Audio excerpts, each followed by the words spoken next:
बाळे शिवाजीनगरमध्ये काँक्रिटीकरण रस्ते कामाचा शुभारंभ। बाळे पुणे रोडवरील शिवाजीनगर परिसरातील राजहंस नगर इथं आमदार विजयकुमार देशमुख यांच्या निधीतून रस्ते काँक्रिटीकरण कामाचा शुभारंभ अत्यंत उत्साहात संपन्न झाला।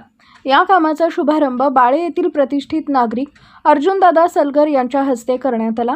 यावेळी राजाभाऊ अलुरे, नगरसेवक समाधान आवळे, विनय ढेपे, अमोल झाडगे, सुनीता कोरे यांच्यासह शिवाजीनगर परिसरातील नागरिक व महिलांची मोठ्या संख्येने उपस्थिती होती।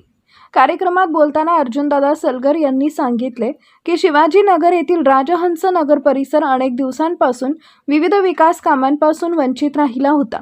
परिसरातील रस्त्यांची अवस्था अत्यंत खराब झाल्यानं नागरिकांना ये-जा करताना मोठ्या अडचणींचा सामना करावा लागत होता। मात्र राजाभाऊ अलुरे यांच्या पाठपुराव्यामुळे व आमदार विजयकुमार देशमुख यांच्या निधीतून या रस्ते विकास कामाला सुरुवात झाली आहे।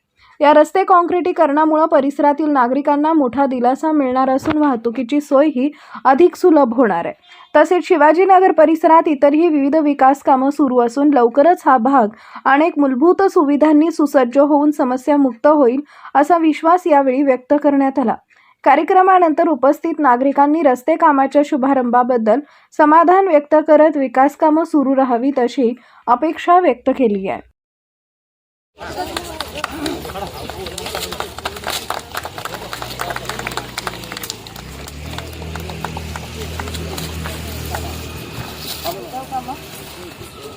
माननीय आमदार विजयकुमार देशमुख यांच्या निधीतून आज राजहंस नगरचा रस्ता किंवा राठोड सर घर ते शेवटलं पडणचं घर हा रस्ता आमदार निधीतून मंजूर झालेला आहे। वेळोवेळी आमदार येऊ शकले नाहीत, त्यामुळे आपण इथले ज्येष्ठ नागरिकाच्या इथे प्रतिष्ठित नागरिकाच्या हस्ते आपण आत्ताच उद्घाटन केलेलं आहे। हा रस्ता 2 टप्प्यातला आहे, कारण 2 टेंडर असल्यामुळे 2 वेगवेगळे ठेकेदार आहेत।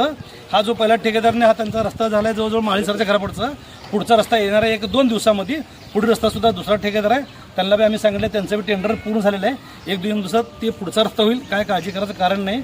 आणि अजून काय निधी कम पडला तर दादा बी स्वतः म्हणलेत की बाबा आपण काय निधी कम पडला तर मी बी एक 10-20 लाख 50 लाख निधी उपलब्ध करून देतो म्हणले। तर त्यामुळे या भागातले जे काय अजून काय छोटे मोठे बोळं राहिलेत आम्ही 100% म्हणत नाही की आम्ही सर्व कामं केलेत, पण 22% काय बोळात कामं राहिलेत ते सुद्धा दादा निधी एकनाथ शिंदे साहेब उपलब्ध करून देतो म्हणलेत।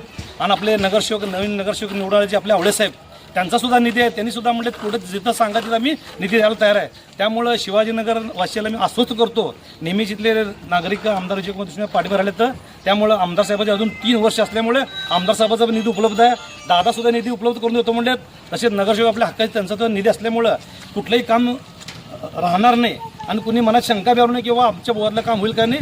राहिलेत 2-4 बोळं राहिलेत हे आम्ही मान्य करतो, पण येत्या काही दिवसात महिना 1.5 महिन्यात मार्च नंतर उरलेले कामंसुद्धा मंजूर होतील एवढे मी ग्वाही देतो। राजहंस नगर या ठिकाणी रोडचं उद्घाटन तिथल्या सर्व प्रतिष्ठित लोक किंवा आमचे अर्जुनदादा सलगर आमचे नेते यांच्या हस्ते व भारतीय जनता पार्टीचे सर्व कार्यकर्ते महिला या ठिकाणी उपस्थित राहून या ठिकाणी उद्घाटन केले।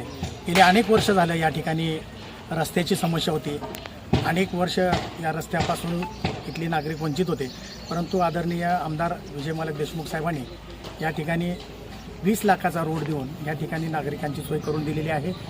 आणि आत्तापर्यंत गेले 6 ते 7 वर्ष झाले या भागामध्ये आम्ही काम करतोय। याच्या आधी माझ्या मिसेस नगरसेवक होत्या या भागाच्या, आता मी स्वतः झालेलो आहे। तरी इथं पाणी असेल, ड्रेनेज असेल, रस्ता असेल किंवा अनेक समस्या असतील, त्या समस्या सोडवण्यासाठी आमचे सहकारी मित्र राजाभाऊ अलुरे असतील, विनयजी ढेपे असतील, आमचे सलगर असतील, झाडगे, गुणगुंडे, आमच्या महिला या सर्व लोकांनी या शिवाजीनगरचा सातत्यानं विकास करण्याचं काम केलेलं आहे। आम्हीसुद्धा जरी आज नगरसेवक झालो असेल तर या भागाला कुठल्याही पद्धतीचा निधी कमी पडू देणार नाही हे आपल्या सर्वांना मी सांगतो, कारण इथं कुठलाही निधी आमदारच्या फंडाचा असून खासदारच्या फंडाचा असतो, आम्ही सातत्याने या भागाचा विकास करण्यासाठी प्रयत्न केलेला आहे। आणि या ठिकाणी कुठलेही इलेक्शन असलं तरी आमच्या माणसालाच मतदान करण्याचा या ठिकाणी लोकांनी प्रयत्न केला आहे, यापुढेही करावा हे आपणा सर्वांना इच्छा व्यक्त करतो। आणि येणाऱ्या 4-4.5 वर्ष मी या भागाचा नगरसेवक म्हणून काम करणार आहे। तुमचं कुठलंही काम असू द्या राजाभाऊंना सांगा, मी 100% केल्याशिवाय राहणार नाही हे आपल्याला आत्मविश्वास देतो।